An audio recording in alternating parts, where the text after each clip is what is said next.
ప్రపంచంలో Jesus is a perfect role model, ఆయన role మోడల్గా చేసుకున్నటువంటి వారు లిస్ట్ తీసానంటే ప్రపంచంలో ది బెస్ట్ పీపుల్ వస్తారు. మన భారతదేశంలో Sarvepalli Radhakrishnan is the second president of India.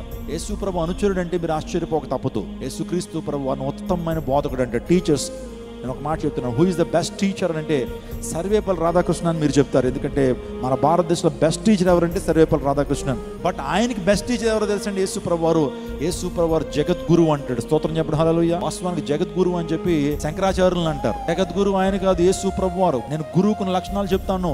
గురువు అనేటువంటి వాడు గురు సాధు నిర్మల హృదయ కామ క్రోధ జితేంద్రియ యతస్ గురు లక్షణం. ఏ గురువు అయినా సరే కామ క్రోధాలని ఆ జితేంద్రియాల్ని జయించాడా? నేను చెప్తున్న శంకరాచార్యులు ఏమి పాపాన్ని జయించినటువంటి వ్యక్తి ఏం కాదు. నాలో పాపం ఎవరు స్థాపించగలని చెప్పినటువంటి వ్యక్తి కాదు ఆయన. క్రీస్తు పుట్టిన 700 సంవత్సరాల తర్వాత ఆయన పుట్టాడు శంకరాచార్యులు.